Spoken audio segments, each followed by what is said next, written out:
Welcome to BioCard.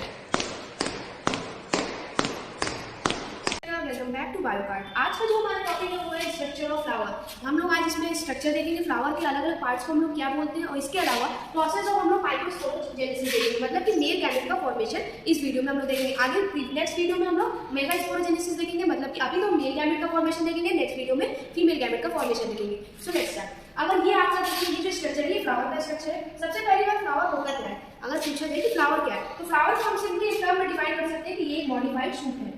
Modified shoot है। अब modified shoot का क्या मतलब हुआ? मॉडिफाइड शूट का मतलब ये हुआ कि जैसे कि एक आप ले लीजिए शूट, किसी भी प्लांट में अगर हमारा दो सिस्टम होता है, एक ऊपर शूट वाला, नीचे रूट वाला। अगर हम शूट ले लें, शूट पे हमारे क्या प्रेजेंट होते हैं? नोड्स और इंटर नोड्स प्रेजेंट होते हैं। ये जो है आपका पॉइंट, इसको हम लोग कहते हैं नोड्स, और ये भी नोड्स है, और दो नोड्स के बीच की स्पेस को हम लोग कहते हैं इंटर नोड। तो अगर हम लोग सिंपली देखा जाए तो जो हमारे नोड्स और इंटर नोड्स है, यहाँ से हम लोग की लीव्स अराइव होते हैं अगर नॉर्मल ग्रोथ देखा जाए तो। लेकिन जब फ्लावर का फॉर्मेशन होना होता है तो ये जितने भी नोड्स है वो सब एक साथ कॉम्पैक्टली अरेंज हो जाते हैं, ये कंप्रेस हो जाते हैं, इस तरफ एक पास मान लीजिए चिपक जाते हैं, और इससे इसके ऊपर ये फ्लावर का क्या होता है? फॉर्मेशन हो जाता है। फ्लावर का मान लीजिए इस पर फॉर्मेशन हो जाता है। इसलिए हम लोग कहते हैं कि ये फ्लावर जो होता है हमारा मॉडिफाइड शूट होता है, क्योंकि इसकी जो शूट है वो आपकी मॉडिफाइड हो गई और लीफ की जगह आपका फ्लावर का फॉर्मेशन हो गया है। तो अगर हम लोग फ्लावर के अलग अलग पार्ट्स देखें तो इसमें फ्लावर का हमारा जो सबसे नीचे वाला पार्ट है, जहाँ से फ्लावर अटैच होता है, इसको हम लोग कहते हैं पेडंकल।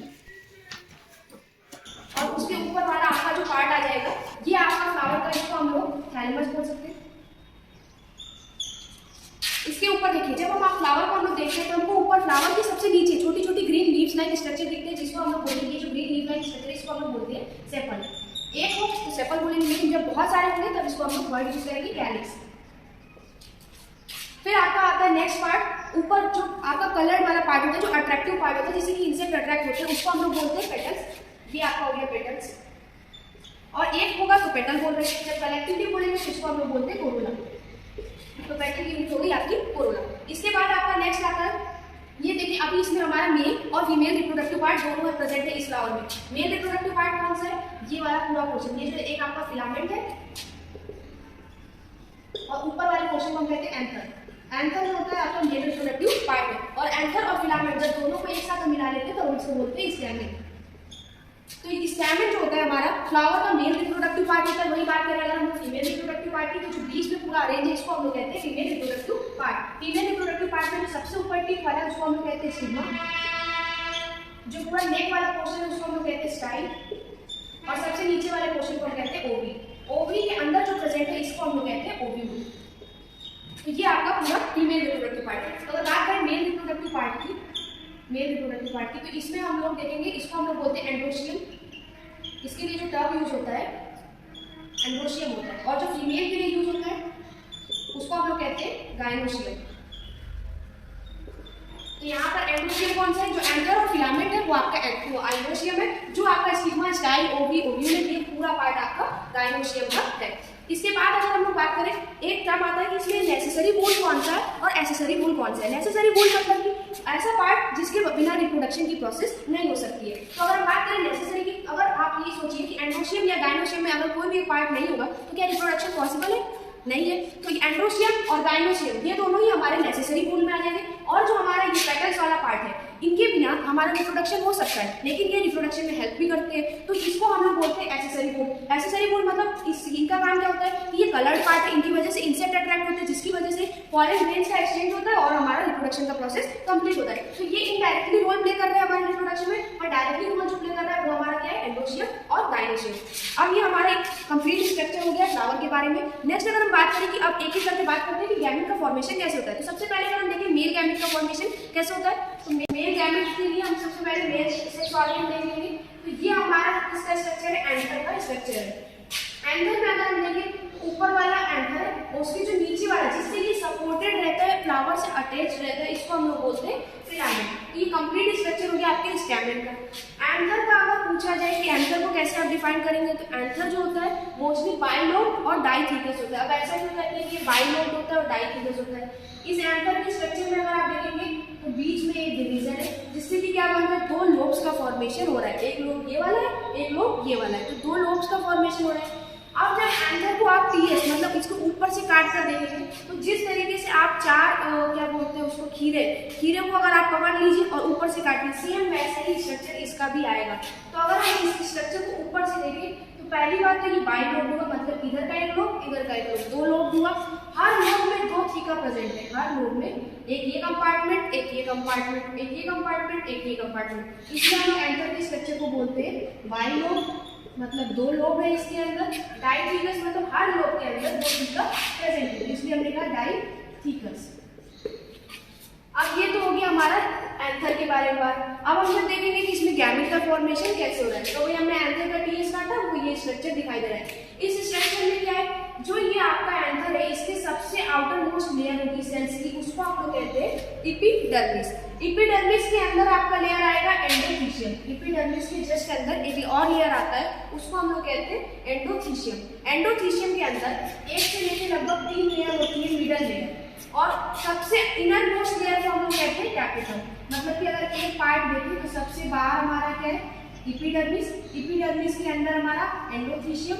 एंडोथीशियम के अंदर एक लेयर, दो लेयर, 3 लेयर, इस तरीके से हमारा आ जाएगा मिडल लेयर। और मिडल लेयर के अंदर हमारा सबसे इनर मोस्ट लेयर आएगा टैपेटम, और टैपेटम सबसे इंपॉर्टेंट लेयर हमारा होता है। एक एक करके इनका रोल अगर हम देखें, एपिडर्मिस का काम होता है हमारे पूरे एंथर वाले पार्ट की प्रोटेक्शन देने का।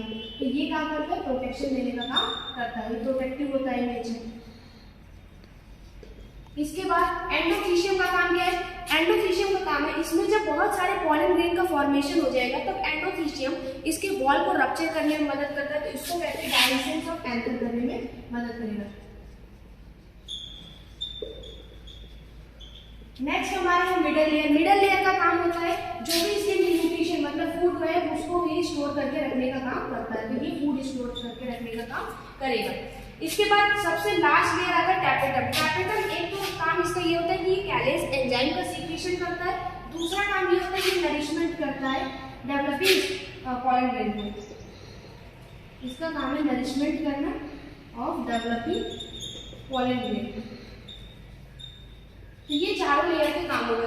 अब अगर हम बात करें एंडोथीशियम जो डायसेंस कर रहा था एंथर का, वो कहाँ से था, तो अगर हम देखें कि पॉलन ग्रेन को हमने बीच से काटा था, ये जो बीच में लाइनिंग दी है यही आपका, यहीं से जो पॉलन ग्रेन होता है, जब इसमें बहुत सारा पॉलन ग्रेन बन जाता है तो यहीं से आपका एंथर फटता है। तो वही आपका डायसेंस कराने में मदद कौन करेगा, एंडोथीशियम वाली लेयर करेगी। बीच में कुछ आपके सेल्स प्रेजेंट है, इसको हम लोग कहते हैं कनेक्टिव टिश्यू। ये क्या करते हैं, जो आपके वैस्कुलर बंडल से जो भी न्यूट्रिशन आपके एंथर को देने का काम है वो ये कनेक्टिव टिश्यू के थ्रू होता है। अंदर आपको 4 सैक्स दिखाई दे रहे हैं, इसको ही हम लोग कहते हैं माइक्रोस्पोरेंजिया। इसको ही हम लोग कहते हैं माइक्रोस्पोरेंजिया। एक है तो माइक्रोस्पोरेंजिया बोल सकते हो, चारों की बात करें तो माइक्रोस्पोरेंजियम कह सकते हैं। सिंगल अगर हम एक माइक्रोस्पोरेंजियम को निकाले तो सबसे अंदर की जो लेयर है ये हमारी टैपेटम है, और टैपेटम के अंदर बहुत सारे होमोजीनियस सेल्स भरे हुए हैं। इनके होमोजीनियस सेल्स जो होते हैं वो सब के सब मिलकर पॉलन ग्रेन नहीं बनाते, कुछ पॉलन ग्रेन बनाते हैं और कुछ क्या होंगे अपने आप से डिसॉल्व हो जाते हैं। वो दूसरे के फूड के दूसरे जो पॉलन ग्रेन डेवलप हो रहे हैं उनके लिए फूड का काम करते हैं। कुछ जो पॉलन ग्रेन बनाते हैं, तो मान लीजिए जैसे उसमें से एक हमने सेल निकाला, इसकी जो आपकी क्रोमोसोम होती है वो कंप्लीट होती है, सेट होती है, तो इसलिए हमने बोला 2N है। ये डिप्लॉयड क्रोमोसोम है, इसके बाद ये डिप्लॉयड स्टेज में। इसके बाद अब क्या होगा, इसमें हमारा प्रोसेस शुरू होता है आपका माइक्रोस्पोरोजेनेसिस का। तो ये 2N से अब आपका 4 भागों में डिवाइड होगा मियोसिस करके। चारों आपका अब क्या होगा, हैप्लॉइड हो जाएगा, ये चारों अब हैप्लॉइड हो जाएंगे। तो एक सेल से हमारा 4 सेल बना, चारों हैप्लॉइड हो गए। हैप्लॉइड सेल सब अब एक साथ जुड़े हुए हैं। हैप्लॉइड सेल जो है वो इस तरीके का भी स्ट्रक्चर हो सकता है या इन चारों तरीके के भी स्ट्रक्चर पाए जा सकते हैं। या तो टेट्राहेड्रल हो सकता है, 3 इधर दिख रहा है, एक पीछे दिखेगा, या लीनियर स्ट्रक्चर में एक डिवीजन हो सकता है, या आइसोपाइलेटरल स्ट्रक्चर बना सकते हैं डिवीजन होने के बाद, या टी शेप स्ट्रक्चर बना सकते हैं। सबसे कॉमन जो होता है वो पाया जाता है हमारा टेट्राहेड्रल स्ट्रक्चर। अब हमारा नेक्स्ट क्या होगा, इसके बाद ये चारों सेल अभी एक एंजाइम से जुड़े हुए हैं जिसको हम लोग कहते हैं कैलोज। और ये कैलोज एंजाइम को डिसॉल्व कौन करेगा, जो टैपेटम रिलीज कर रहा है कैलेस, वही एंजाइम के थ्रू ये डिसॉल्व होंगे और इसकी जो ये प्रोटीन की कवरिंग होती है कैलोज प्रोटीन, ये प्रोटीन कवर डिसॉल्व हो जाएगा और चारों सेल अपना अलग इंडिविजुअल अकेले अलग अलग हो जाएंगे। नेक्स्ट इसके आगे क्या होगा, इसके आगे अब नेक्स्ट प्रोसेस हमारा क्या होगा, चारों सेल अलग हो गए, चारों सेल अब फर्दर इसमें डिवीजन होगा। हर सेल के अंदर ये दो पार्ट में बट जाएंगे। एक आपका हो जाएगा वेजिटेटिव, जो थोड़ा बड़ा कटा होगा, दो पार्ट में डिवाइड हो जाएंगे। एक आपका हो गया वेजिटेटिव और दूसरा हो गया आपका जेनरेटिव। मोस्टली आपके 60% एंजियोस्पर्म प्लांट में इसी तरीके का 2 सेल स्ट्रक्चर पाया जाता है, लेकिन बाकी जो 40% एंजियोस्पर्मी प्लांट में ये 3 सेल स्ट्रक्चर पाया जाता है, जिसमें जेनरेटिव वाला सेल एक बार और डिवाइड हो जाता है और 2 रियल गैमेट बनाता है। इसको हम लोग कहते हैं 3 सेल स्टेज। ये जेनरेटिव है, ये वेजिटेटिव है।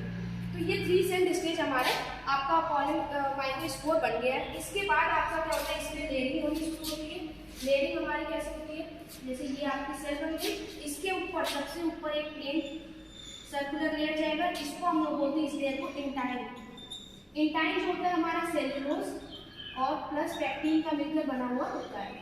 इसके ऊपर एक रफ लेयर जाएगा जिसको हम लोग कहते हैं एक्साइन। एक्साइन हमारा एक ऑर्गेनिक मैटर से बना हुआ होता है जिसको हम लोग कहते हैं स्पोरोपोलिन। और यहाँ पर एक छोटा सा पोर प्रेजेंट होगा जिसको हम लोग कहते हैं जर्म पोर। इसके थ्रू ही आपका ट्यूब न्यूक्लियस निकलेगा और मेल गैमेट फीमेल में ट्रांसफर हो पाएगा। तो आपका 2 लेयर बना हुआ है, एक अंदर वाला इंटाइन जो सेलुलोज और पैक्टिन का बना हुआ है, बाहर वाला एक्साइन जो स्पोरोपोलिन का बना हुआ है। स्पोरोपोलिन ही एक ऐसा सब्सटेंस है जिसकी वजह से पॉलन ग्रेन को हम कभी भी प्रिजर्व करके रख सकते हैं, चाहे जितना टाइम हो उतने टाइम तक, क्योंकि इसकी वजह से ये एक ऐसा ऑर्गेनिक मैटर है जिसपे किसी भी चीज़ का प्रभाव नहीं पड़ता, चाहे वो एसिड हो, हाई टेम्परेचर हो, किसी भी चीज़ का इसमें प्रभाव नहीं पड़ेगा, और जिसकी वजह से पॉलन ग्रेन हमेशा के लिए प्रिजर्व किया जा सकता है। और पॉलन ग्रेन को प्रिजर्व किस में करते हैं, पॉलन ग्रेन को हम लोग प्रिजर्व करते हैं -196 डिग्री नाइट्रोजन में। इसको हम लोग प्रिजर्व करके रखते हैं पॉलन टैंक में। तो पॉलन ग्रेन को हम लोग प्रिजर्व करके रख सकते हैं बिकॉज इसमें स्पोरोपोलिन प्रेजेंट रहता है। तो ये था हमारा पॉलन ग्रेन का कंप्लीट स्ट्रक्चर हमारा बन गया है।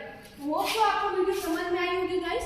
Like this, do like, subscribe to my channel and hit the bell icon.